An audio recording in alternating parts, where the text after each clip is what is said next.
Good evening, and I welcome you to your transformative program, Politics and Beyond. My name is Emmanuel Jr., the Chief Crusader Against Corruption here in Ghana. Last week, we started a conversation on the energy sector, and so our focus has been on the energy for a period of time now. Moving into the future, we'll still be doing a bit more on the energy, knowing very well how important the energy sector is to us all. Over the past decade, Ghana's energy landscape has expanded rapidly, and there's no two ways about that, with new power plants and major investments. But behind the growth is a financial storm. It's a storm that a lot of people are not averting their minds to. It's a storm that gradually, if we are not taking a particular look at it or attention to it, it may end up becoming a tsunami, as others may call it. Do you know that currently Ghana owes over $2.5 billion, not cedis, billion dollars to independent power producers and suppliers? Much of this is tied to long-term contracts, some of which require payments whether or not the power is used. And poor revenue collection has also been one of the things we've been talking about over the past period. A lot of times you hear people talking about it. Technical losses is one of the things also. And the system seriously is under pressure.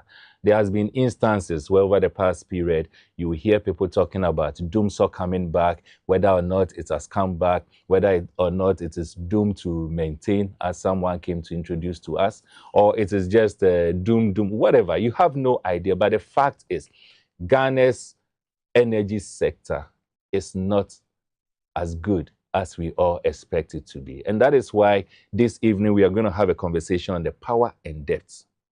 Power and debt, unpacking Ghana's 2.5 billion energy crisis.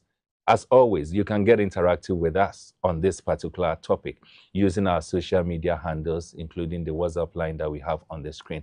But what is important that you need to realize is that behind current Ghana's power sector is a storm. I may probably be using the word storm madly, but it is probably the fact that the reality may even suggest that it goes beyond a storm. We have a financial storm. And that's why this evening, I am very, very happy that we have a very important person to help us discuss this. We are going to take a commercial break, and when we come back, I'll introduce the guest to you, and we'll go straight into the conversation. Stay tuned.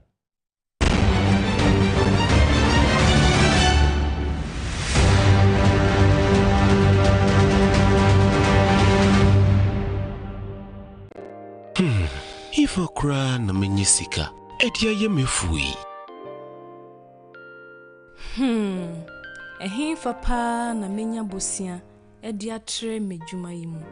Kai kura mabre me busia ato taxi fofo. Suhum Rural Bank. Suhum Rural Bank.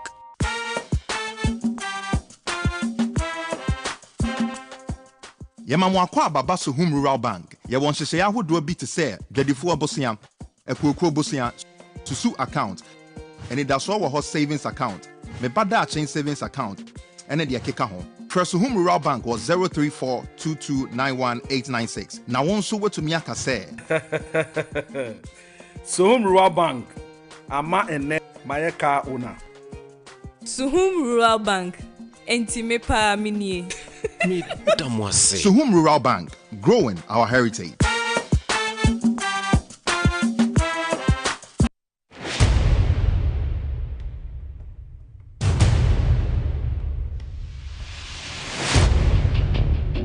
The average human body mass should have at least 60% water for optimal performance in any physical or mental exercise. We can help you maintain it naturally.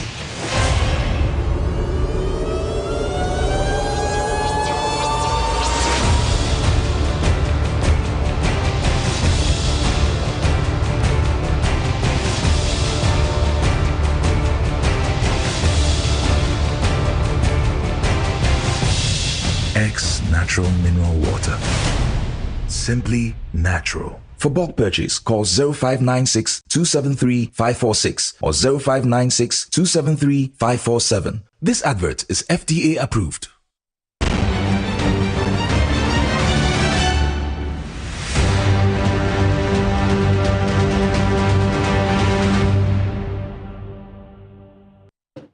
Welcome back. I'm still your host, Emmanuel, Jr. And as I indicated before we went on break, we are going to unpack Ghana's $2.5 billion energy crisis or debt that we have.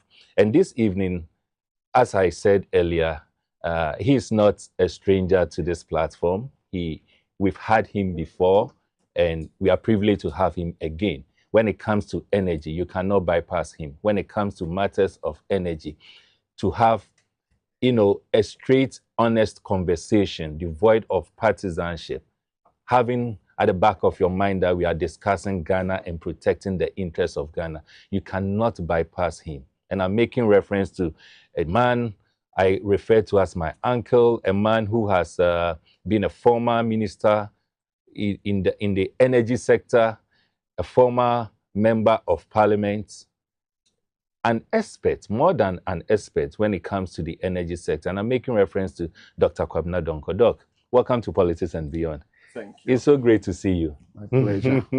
How has life been outside politics? I mean, not politics, but outside parliament, yes. Well, especially in the last 2 days or so, I've been very happy. Really? Yes, because has been my team won. Making reference to? The President's Cup. Oh, Kotoko. I'm sure the how do you call it? The supporters of Accra House of Folk will not be so happy to hear this. But I mean, that's the reality. In fact, Kotoko is my team also. I'm not so much into football, but I have always said that Kotoko is my team. So yeah, we congratulate them for that. At least there's something to make you happy. Yes. This past 2 days. But let me ask you, the NDC is in power. The question is, how do we, in terms of assessing, if you are assessing, what will be your assessment so far? So far, so good, but there's still a lot of work to be done. The most important achievement so far is our stabilizing the macroeconomy.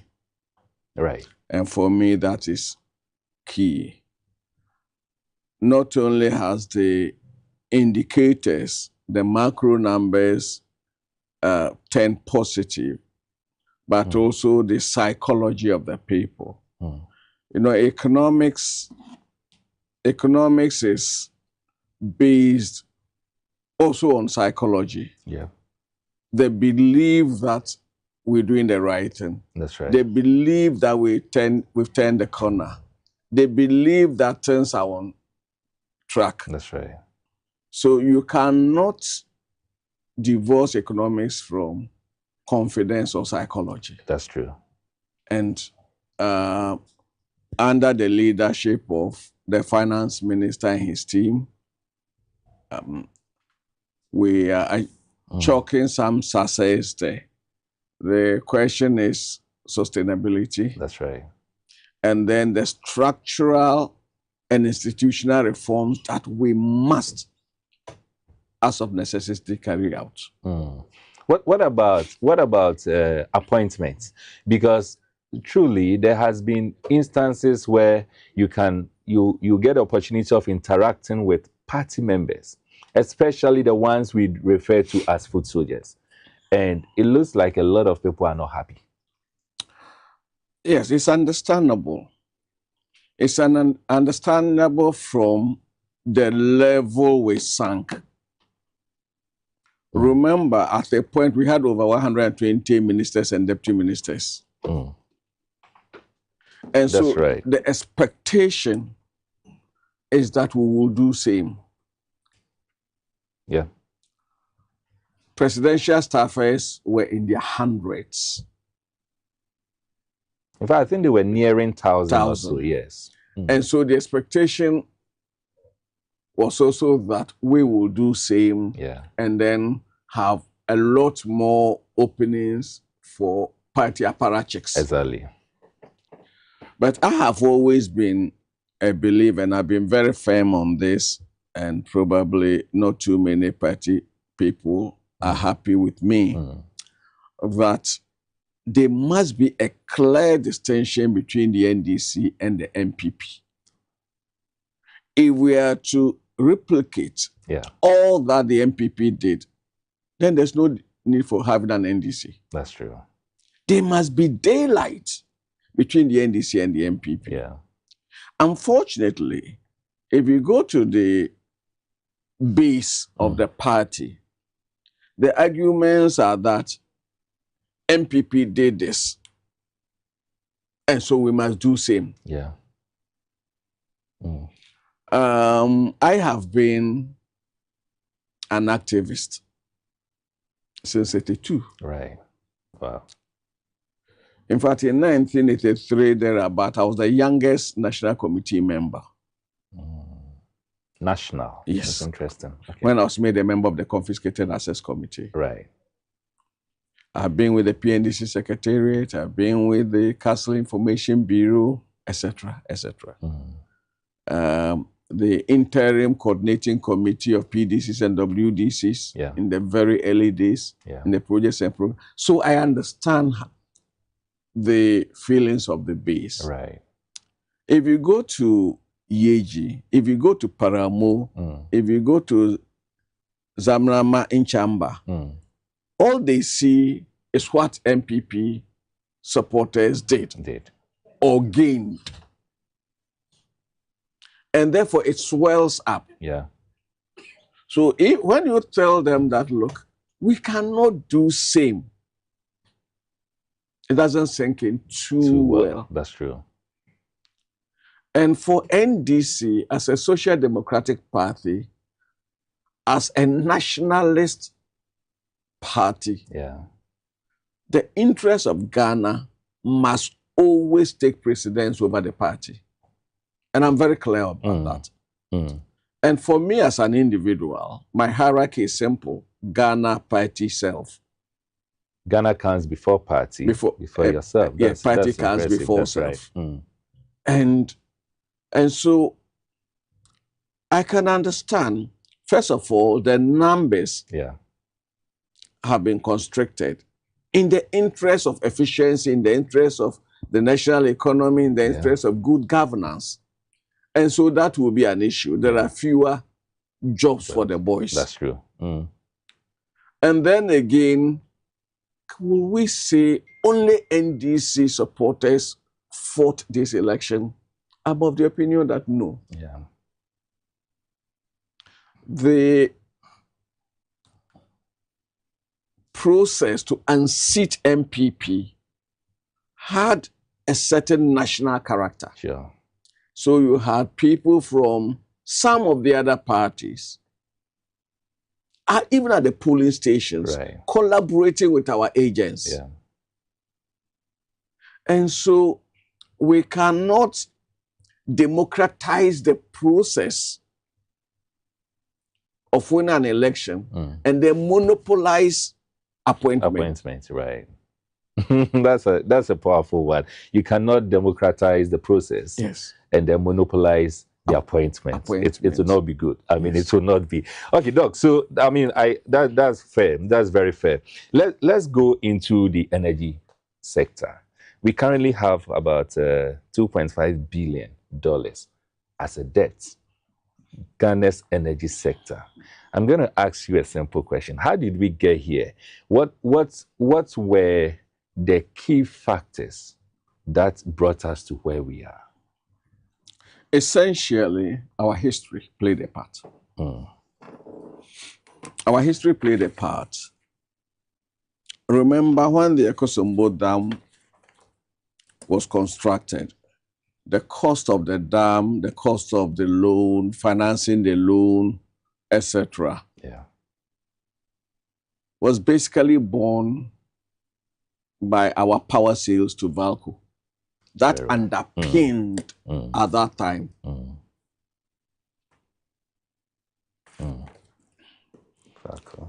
And so then we also had power sales to Togo and Benin. And therefore, VRE as an organization had very reliable sources of finance because the power sales to Kaiser's Valco was seen as an export. Okay.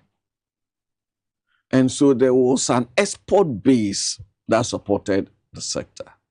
And because it was hydro, with a small population there, and hydro is one of the cheapest form of generation.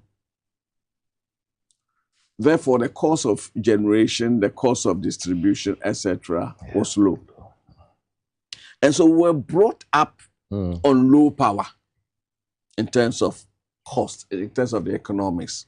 If you say brought up on low power, does it mean the consumers were made to pay very, very affordable? Yes. Okay, that's right.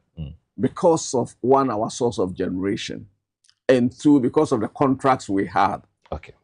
The exports, both to Valco, Togo, Benin, could pay for the operations of VRA and leave a surplus. Right. So that is why I say our history. Okay. So we're brought up on low power.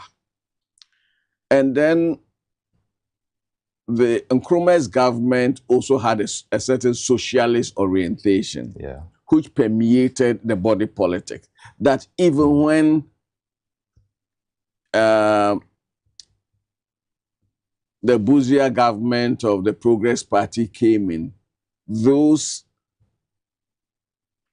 characteristics of a socialist, populist orientation still stayed, and it stayed up to today. If you go to our neighboring countries, especially Cote d'Ivoire and Togo, our immediate neighborhoods, the average Ivorian consumes less power than the average Ghanaian. How is it so? Is it in terms of gadgets that are used? Gadgets, attitude. Okay. Because they were brought up on relatively expensive power. Okay, I get it. Yes. So that is part of the problem. Then we transited into the era beginning in the 90s of not having enough cheap hydropower. And therefore, we went into thermal generation. Thermal generation is expensive. Okay. Because apart from the equipment, you also have to buy fuel. Very true. With hydro, apart from the equipment, the fuel for the hydro is the water, and you don't buy. Okay. Water turns the turbines. That's true. But with thermal, apart from the machines, the equipment, you have to buy fuel. To move the machine. Yes, the machines. And so fuel is the single most expensive cost center in operating a thermal plant. Okay. So we moved into the era of thermal. Right. Initially, with TICO in Takoradi and TAPCO, the balance, the mix, the generation mix was still hydro dominated. And so the average cost was positively impacted by hydro. Right. But today, hydro accounts for less than 40%. Less than 40% of generation is hydro. And therefore, the impact on the average cost or the cost per unit of running thermal with its fuel component raises the average cost. In other jurisdictions, they even run purely on thermal. Okay. That should be expensive. When you are operating an expensive system, then your efficiency and cost control must be very high. Unfortunately, Unfortunately, the efficiency of our state utilities, particularly ECG and NETCO, Yeah. is nothing to write home about. Mm. So as production cost rises per kilowatt hour because of the increasing use of thermal, Yeah. we are not driving down cost through efficiency gains. Okay. Okay. And so there's no equilibrium. That's right.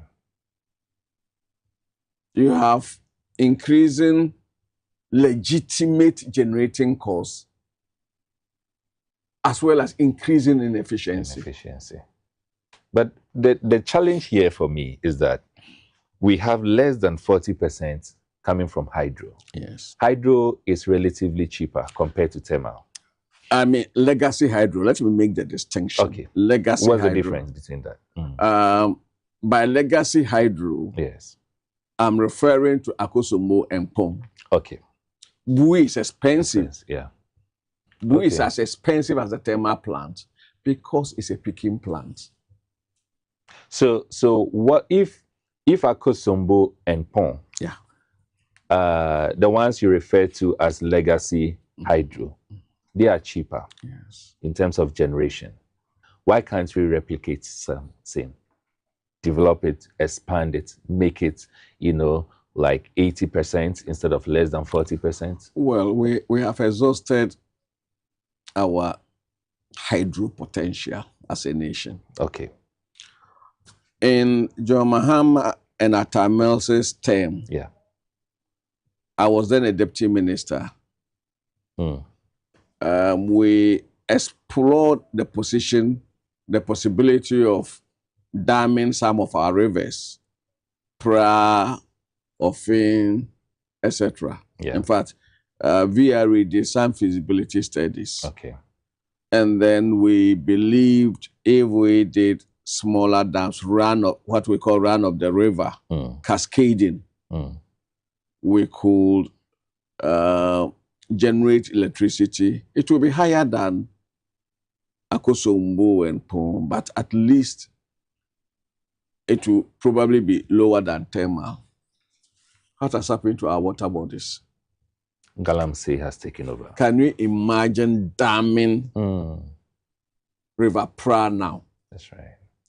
The impact of chemicals on the turbines. It will not survive. It will not survive. Yeah. So other than cost, there is also the menace of Galamsey, the impact of Galamsey on water bodies. The last administration, whilst I was in Parliament, also looked at Palugu. At that time, we're looking at about 50 megawatts, the Palugu dam. Okay. The dam on its own will not be financially viable. And that was why it was meant to be an integrated hydro-agricultural project. Because if you are going to generate 50 megawatts at that cost, the average cost of generation will be high. And so if we're to pay that average cost, we must have some other benefit in the food of irrigation, food security, other that then could complement and make it. But today, I believe I was a member of the NDC Energy team in opposition. In fact, I chaired the Power Subcommittee. Okay. In relation to the manifesto or in Parliament? No. Manifesto. Manifesto. Okay, development, Yeah, manifesto. And our team worked since we've been working since 2018. Okay. That core team. Yes. Our proposal, which is on the table now, is to also add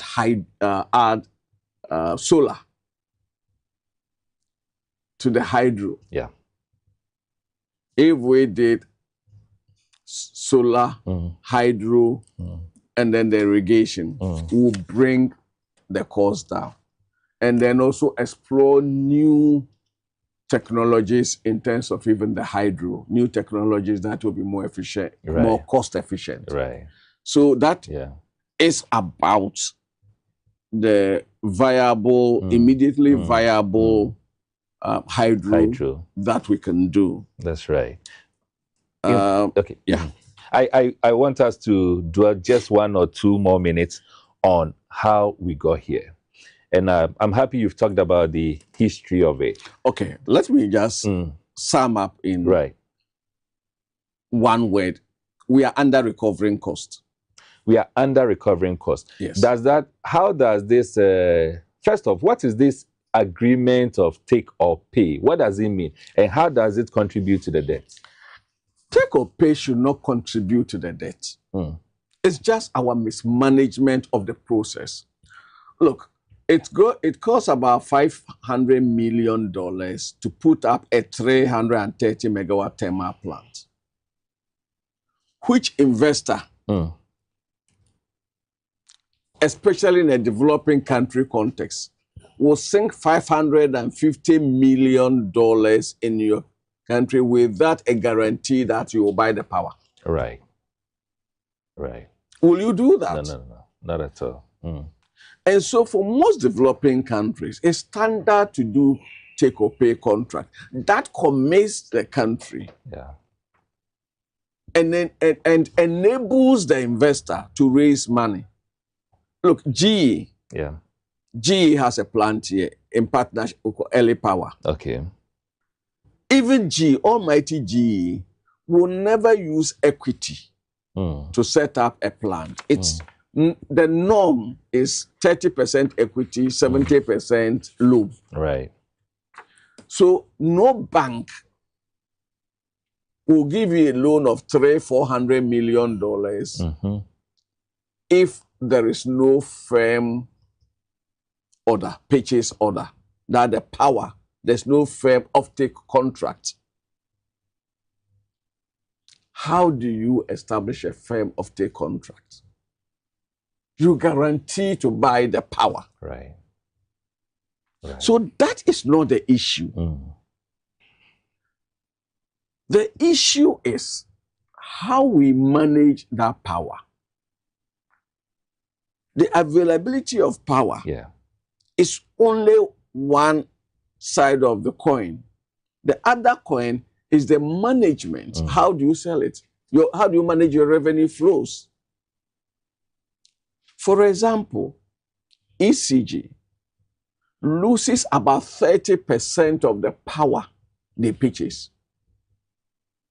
in terms of accounting. If you buy 100 units, whether from IPPs, from VRA, and by the time the consumer pays for it, they're only paying for 70 units. And if your markup, your margin, is 10%, you have a 20% hole. And that is why we say we are under recovering cost. You are paying 10 cedis and you are selling for 7 cedis. We are essentially under recovering cost. So that is the real thrust of the issue. Unfortunately, for political and other convenience, it is easy to pin, where is take or pay. For the 8 years of the Nadu administration, even when they renegotiated lapsed agreements, such as the AXA agreement that had lapsed, they will still take or pay. That's interesting. Yes, it's simple. You see, unfortunately, we've gotten into a political theater that discourages critical thinking. That's an interesting one. Yeah. Yeah. Our politics does not encourage critical thinking. And that is why a number of our policies are not thought through. Once the headline is enough to catch attention, bring votes, that's okay. We don't think through the consequences at the micro level, not at the macro. The management even of the process, the impacts, the possible negative impacts. How do we counterbalance those negative impacts? Oh, this one, the base will not be happy. Oh, this one, the grassroots will not be happy. Oh, this one, the people will not be happy. A government that only wants to please the people will always be a short-term government. And that is why we say leadership is lonely. A leader may be surrounded by thousands of people, but he's a very lonely person. Because the burden of leadership involves thinking beyond the immediate. That's great. The short term and the long term are not always synchronized. They can be short-term difficulties, but long-term benefits. And with our 4-year electoral cycle, do you have the courage to sacrifice the short term for the long term? That is a deep question that, honestly, I believe that if you should assemble about 10 politicians, 9.5 out of the 10 will tell you that with the cycle that we have, they are not willing, even for a second, to sacrifice the long-term benefits. I mean, sacrifice the short-term for the long-term benefits. Because whether we like it or not, after just 2-3 years, we are going back into an election era and season. And so the politician's number one interest is to ensure that he wins an election, and not necessarily to govern or to make, the system a bigger one or a better one. I have always advocated for some level of reforms when it comes to our electoral system and cycle. But I'm sure that will be for another day. I am happy, Doc, that you talked about some of the losses happening, especially with ECG, where ECG will purchase about 100 and end up receiving about 70. And so that gap accrues, and gradually it adds up to the 2.5 billion that we are talking about today. That is a factor. Right. Let me also bring the second factor. The second factor I put squarely at the door of Bank of Ghana, the central bank. Okay. The central bank has responsibility for monetary policy. Right. Not the Ministry of Finance. Ministry of Finance has responsibility for fiscal policy. So when the central bank, through its negligence, incompetence, inefficiency, short-sightedness, allows the currency to devalue, to deteriorate to the level to which our currency was deteriorating, knowing that your payables, your contracts are dollar denominated, and your receivables are CD denominated, and you mismanage the currency to the level we saw, it will create a mismatch. So Bank of Ghana has a significant role to play. Absolutely. As far as our 2.5 billion debt is concerned. Yes. But the Bank of Ghana, ECG, both do. I want us to dwell a bit on the bank ECG. Over the past years, we've been... Add NETCO to ECG, because we are unfair to ECG. There are two state distributors in Ghana. One is responsible for about 67% of the land mass of Ghana. And which one is that? NETCO. Yes. Oh, so NETCO is even above or bigger in terms of territorial. Yes. And then one has a smaller. But the bigger, in terms of territorial, only produces or uses about 10% of what the smaller does. But the Tema area alone consumes more power than 67% of the country, the NETCO area. So again, that is the dynamics. Well, so then it is so very fair to still dwell a bit more on ECG because the other one, in terms of numbers, is the bigger one. Is the bigger one. Yes. So why is it that over the past years we've heard this story over and over? And honestly, I am tired, and I'm sure a lot of people are tired of ECG's inability to collect revenue. ECG collecting revenue, and then half of it goes into the drain. ECG's inability to manage and ensure that the supply is exactly what they are getting value for. So that in the process, and they are quick to refer to illegal connections and all those things. If ECG is not up to task, why do we still have ECG? In my opinion, there are a number of factors. Some of ECG's challenges can be resolved by technology. Right. Unfortunately, technology involves investment. Mm. Who are the shareholders of ECG? Mm. ECG today cannot borrow on its balance sheet. Why? Which bank? It's not attractive. Absolutely. Which bank? The last figures I have about ECG's profitability was 2023. I haven't seen the 2024. I doubt whether the 2024 audited accounts are out. ECG made a loss of about 10.2 billion. 10.2 billion cedis. That was an annual one. Yes. But, and that is where I brought in Bank of Ghana again. Right. 8.2 billion of this 10.2 billion loss is attributable to exchange losses. Oh. Currency losses. Currency losses. Oh. And I understand that perfectly. Yeah. So which bank will lend money to ECG on its balance sheet?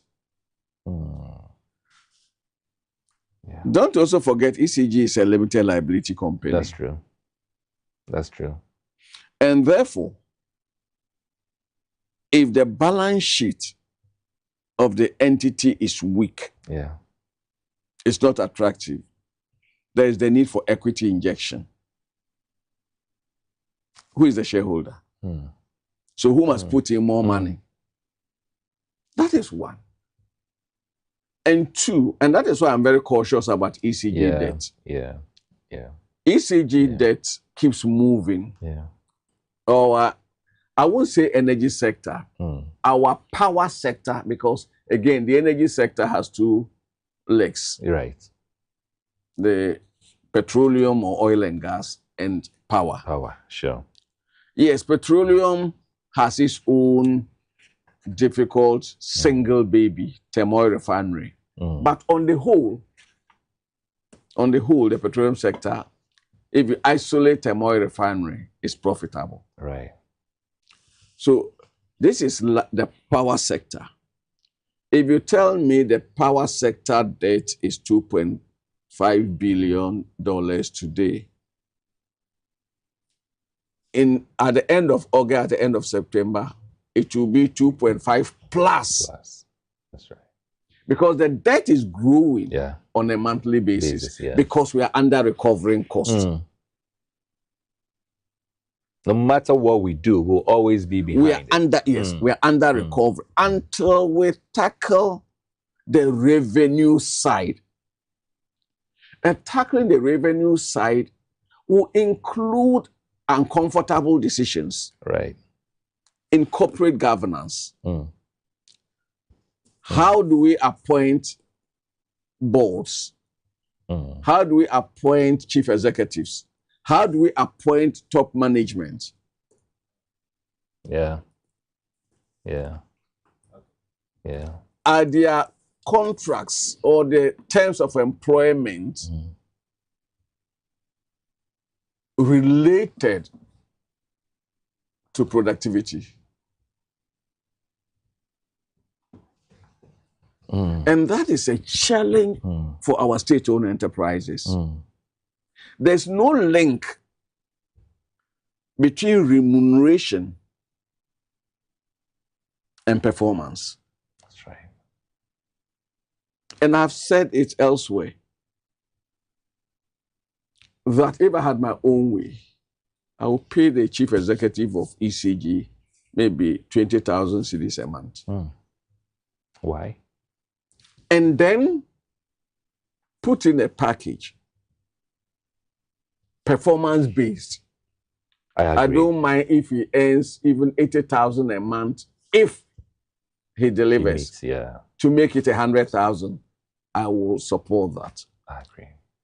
In our SOEs, we have loss-making chief executives on very high-level salaries. As well, not just the chief executive, let me be fair, the management. Bank of Ghana is a good example. For the last 2-3 years, they've turned out, even though profit is not the sole motive for having the Bank of Ghana, because the Bank of Ghana plays a dual role. In role one, it is a regulator. And regulation is not about profit making. But in role two, is the bank to government and the bank of last resort. In that role, it has to make profits. And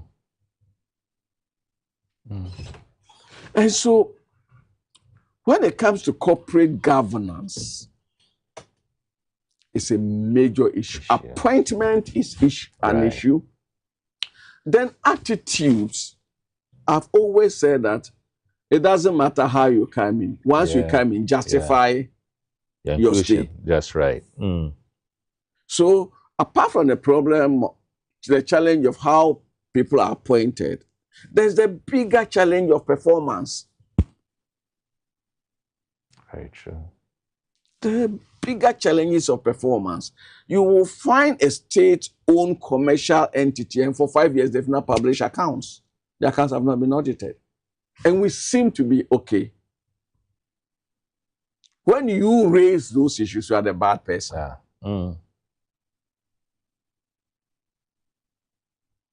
And so, back to our energy sector debt, we will have to do what we'll call business process reengineering.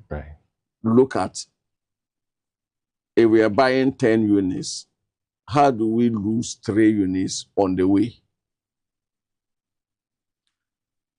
You've gone to the market, bought 10x.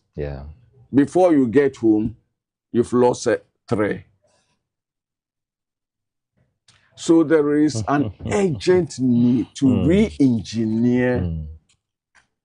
Some of the losses are technical. The technical losses, when you have obsolete equipment, they are not as efficient. I agree. So capital injection will take care of that. But the commercial losses are either deliberate, they arise out of, I'm on television, so I'd almost said stupidity, but I haven't said it. I know you haven't said it. Nobody even heard that. Arise of petty-mindedness. I agree. Because half of the illegal connections, I can tell you an authority, ECG workers or ECG contractors are involved. That's right. And that is why I say it's petty-minded. The 2,000 you receive for aiding and abetting, which will not even last you more than a week or two, undermines the long-term sustainability of you having a job. I agree. That's why I say it's petty-minded. So we must have the courage to say that, look, enough is enough. Let me give you an example. PDS. I was going to come there, as wrongly structured as it was, as fraudulently structured as it was, for the short time PDS was in charge, fault reporting improved, revenue collection improved. Did the Filipinos bring in any new managing director? No. The managing director in the PDS, who's a former managing Reverend Hutchins, a former managing director of ECG. The workers they used were still ECG staff. But it's the mindset and the attitude. And we have the same, even in education. Yeah. Go to our private schools. In fact, the teachers in public schools are more qualified than teachers in private schools. And yet the private schools do better. It is supervision. The difference is supervision. Shareholder interest and then the interest of management, especially middle-level management. So if we cannot fix it, we may have to break it up to reconstruct. I'm a believer in public ownership. Right. I was a young pioneer. Excellent. I'm a believer in public ownership. Indeed, if you look at the 7-year development plan of Kwame Nkrumah, of blessed memory, the 7-year development plan had a provision that when the state enterprises mature, they could be offloaded to Ghanaians through a stock exchange flotation. Even then.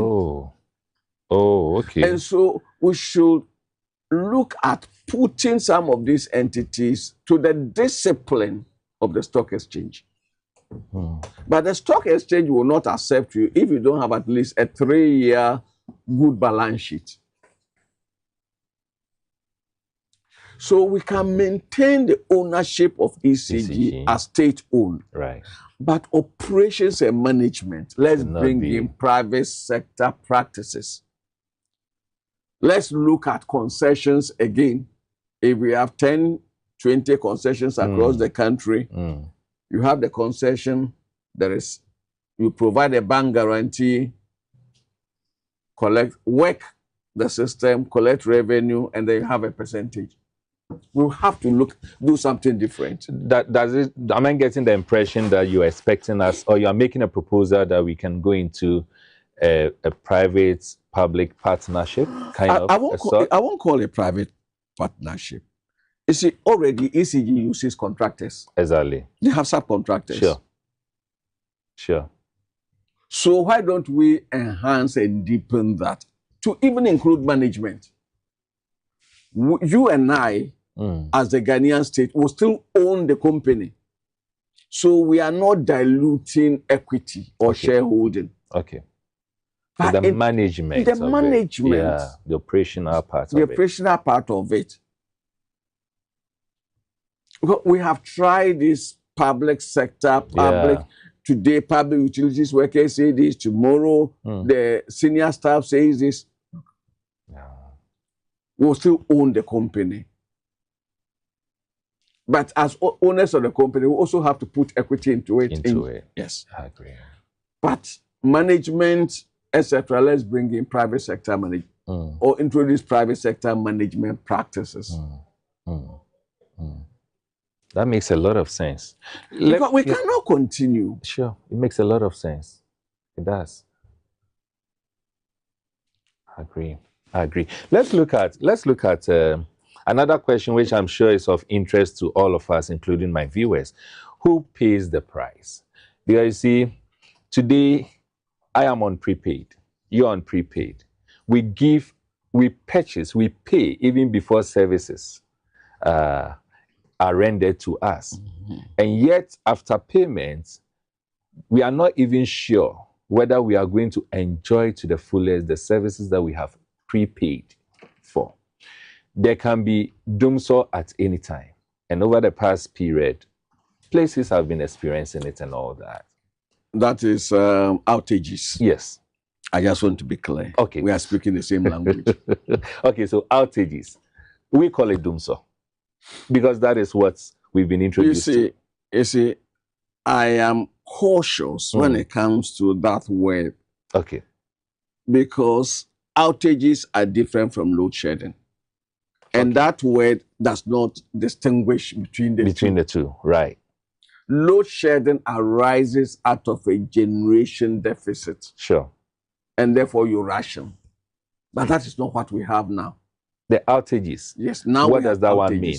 Outages, look, your local transformer can be faulty. And therefore it gives way.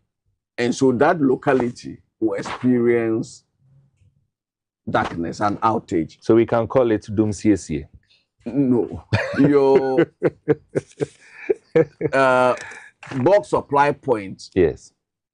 A major transformer there can blow. And therefore you have that the area that the bulk supply point covers.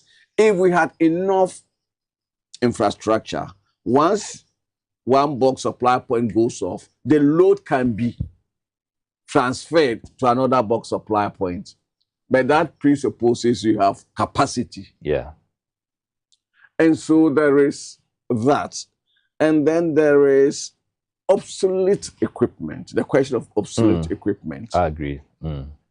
When your equipment, in fact, where I come from, Yeji, under Netco, look, anytime it threatens to rain seriously, you are worried that you have outages because the system will trip. In fact, we used to have same. I don't know of now, but for a while we were having same even under ECG. Yes, the system will trip because of absolute weak equipment. We need to reinforce equipment. In the Netco area, Kratches, Salaga, Pandai, you can have, on average, you are lucky if you don't have an outage 5 times a day. Wow. Because there's a single line, 7 Kitikrache from Yendi, all the way to Pandai, to Salaga. So the minister has directed a second line is being strung, hopefully, to take up some of the load. We have a similar thing in the Atebubu Kwame Dansu Yeji area. And that is not because we are load shedding. Okay. Just operational challenges. And hitches. Right. Poor equipment, old lines, worker attitude, etc. Almost all the things you've mentioned, none of it has to do with the consumer. So the question I'm asking is, and that was what I was driving at earlier on, is that, do you think it is fair to have the consumer burdened for crises that they did not contribute to? The legitimate consumer, no. Legitimate, that's yes, the legitimate consumer, yes. Because the thief of a consumer is also part of the problem. Definitely, that's true. Yeah, and again, then the question is regulatory bodies. Sure. How strong are our regulatory bodies to enforce compliance? Right. Because the regulator protects the public good, protects consumers, protects the industry, and protects the national interest. Right. How strong is the regulator? And that is why in all, I almost said in all sense, in more conscious jurisdictions, right, regulators are independent in their regulatory role. So that they can stand up to even governments if the challenge is coming from governments. Right. And so when I see a regulator that is loved by all, I get worried. Because by the definition of your word, you are a policeman. Exactly. Which entity does the regulation? For electricity is the Yeah. PURC, Public PURC. Utilities Regulatory Commission. Are they doing a good work? They are again, that is the challenge. And again, the NDC Energy Committee in opposition Yes. proposed the merger Yeah. of the PURC and the Energy Commission. Okay. In our manifesto, Okay. proposed. Because we have PURC as the economic regulator. Yeah. And we have Energy Commission as the technical regulator of the electricity sector. They shouldn't be seen as two entities. Because it moves hand in hand. They shouldn't be seen as two entities. So where is the dividing line between technical and the economic? And that was why we proposed. So we have to take a second look at even our governance, our institutional arrangements.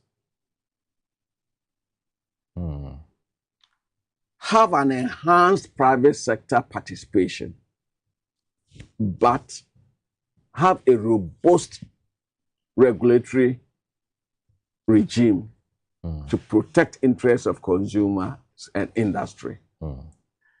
You see, the regulator is also to protect the industry. Right.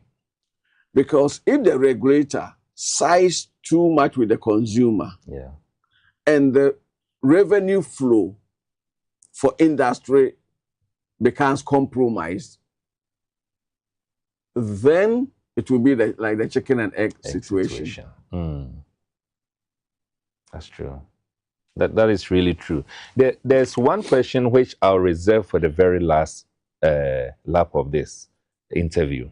But just some few days back, there was a launch of a 24-hour economy as a policy or document. It was launched. Looking at the current energy sector, because you cannot have a 24-hour economy without energy, without power. The current situation, even in this so-called 8-hour economy, we are struggling. Do you think the 24-hour economy has come at the right time? Yes, there's never a better time to start than now. Okay. There's never a better time. Because there will always be something if you keep on procrastinating. It was a manifesto commitment. The people bought into it. And therefore, I rather you start in imperfection than wait for the perfect moment to start. So yes, then it is good. What we have to do, in my opinion, is that it should be in installments. The whole economy cannot start 24 hours simultaneously. Which are the critical areas? Let's take industry. Let's take factories. What can we do to enable our factories run 3 shifts instead of 1? Or 2 instead of 1. And where they have 2, 3 instead of 2. It will involve supply chain management. Because the raw materials must be there. It will involve scheduling. Instead of having 500 workers go in and half are idle, can we put them into teams so that whilst you are off, this other team is working, so that throughout the 24 hours, somebody jokingly said with the NDC majority in parliament, why don't they start so that some will go in the morning and some will go in the afternoon? So it's about scheduling. And then prioritization. I was extremely glad when the president mentioned the Volta Basin Corridor project. If we prioritize that,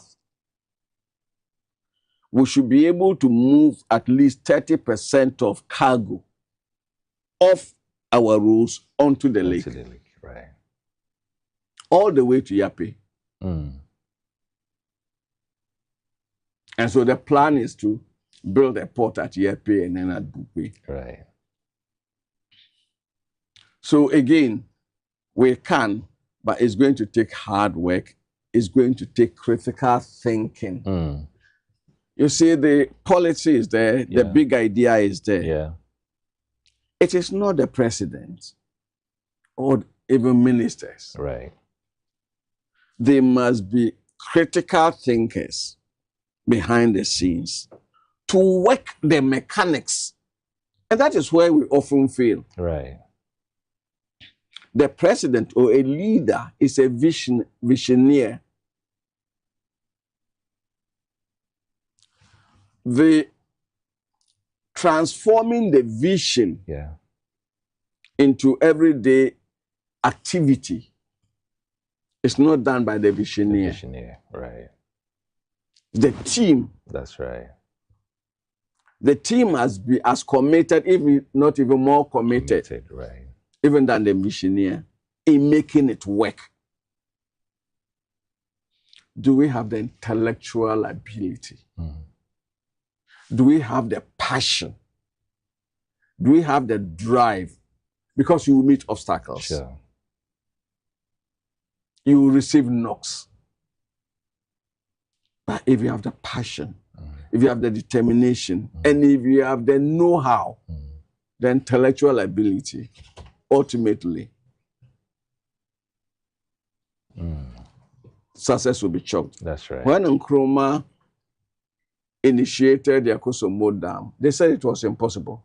It couldn't be done. Exactly. So again, I would humbly suggest that we get a team of doers. They may not have the finesse. There are tasks that you need crazy people, crazy in quotes, to push through. But people may be against you, but when the fruits begin to be seen, it's, this was what he was doing. Yeah.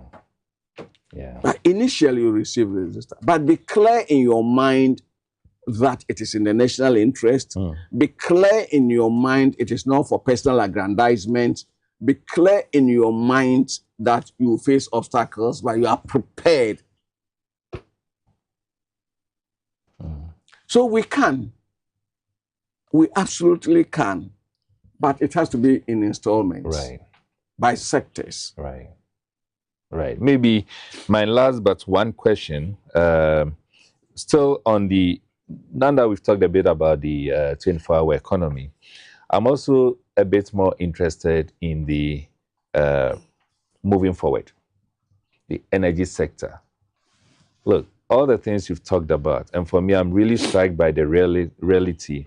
The reality is that we are not paying realistic tasks. How do you call it? Bills. Is that the impression?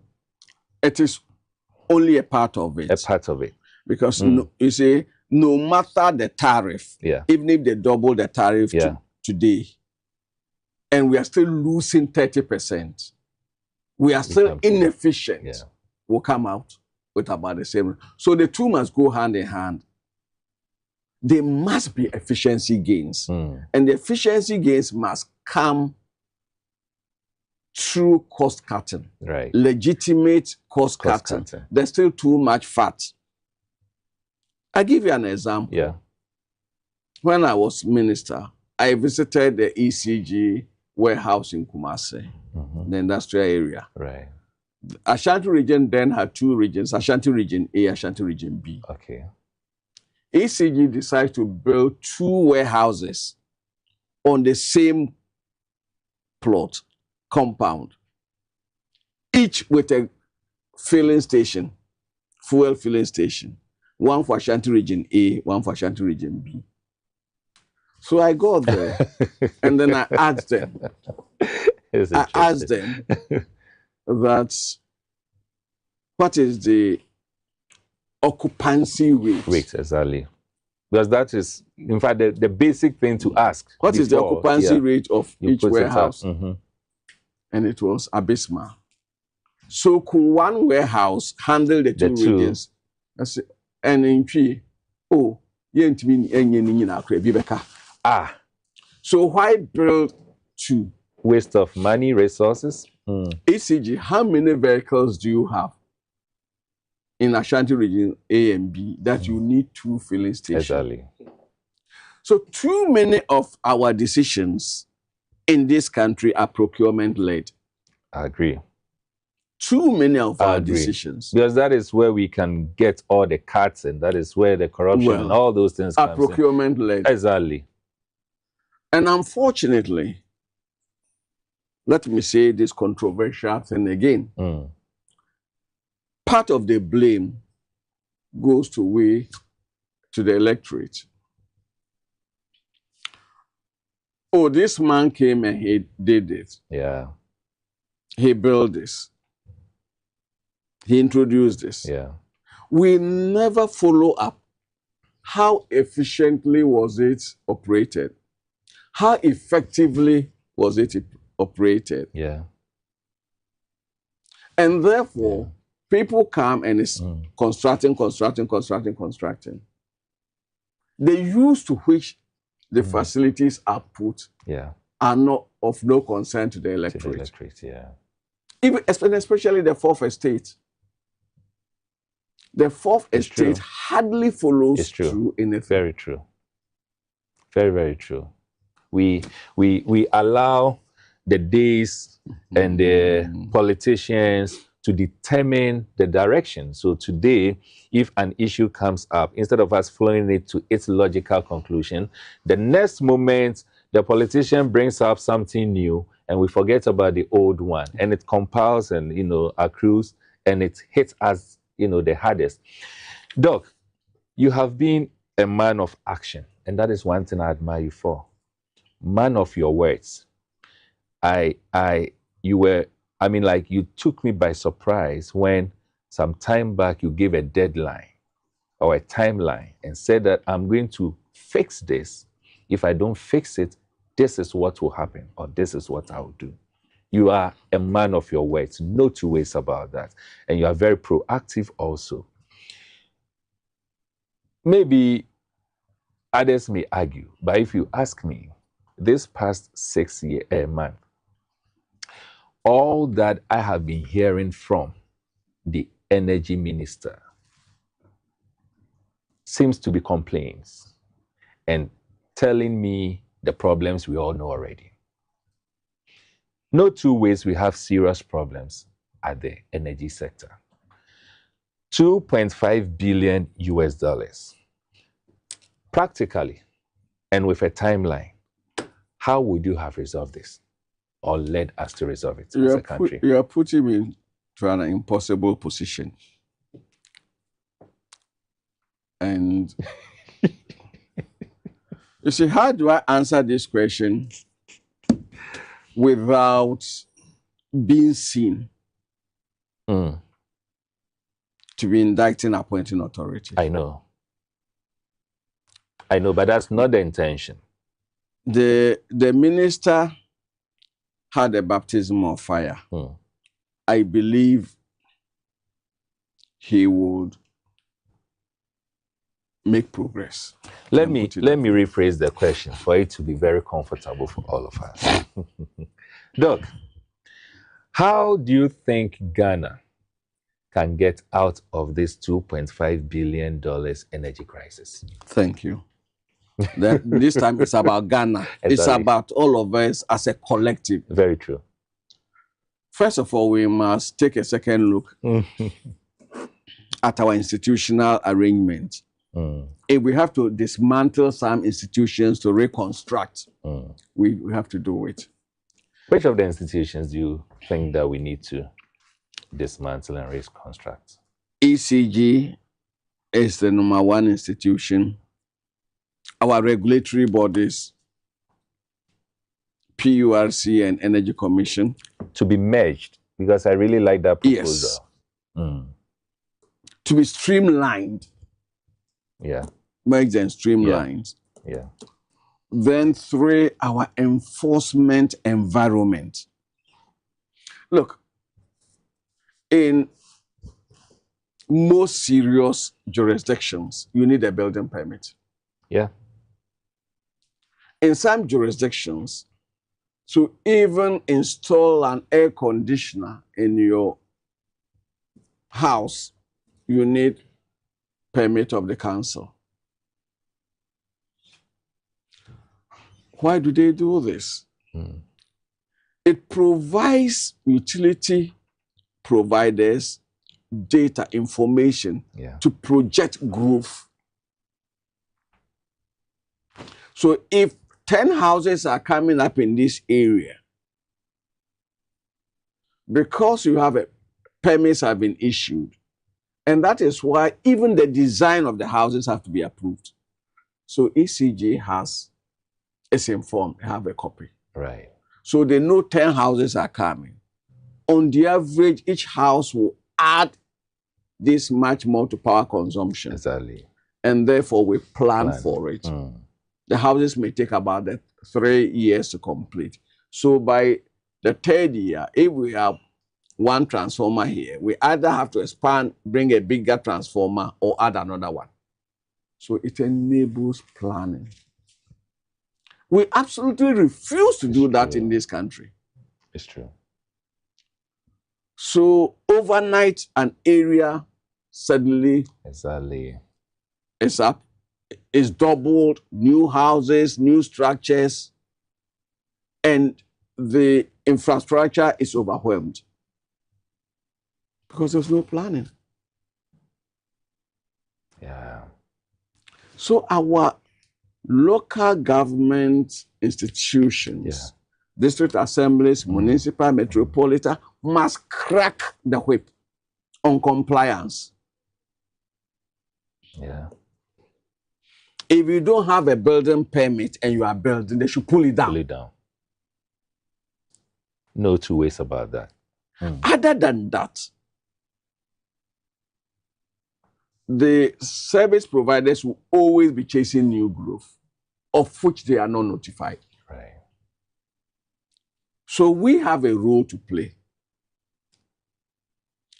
So our regulatory bodies must exact compliance. So institutional arrangements needs to be looked at. Seriously. The ECG, PRC, and the rest. And then punitive regimes. All right. Punitive regimes for lawbreakers, whether human persons or legal persons.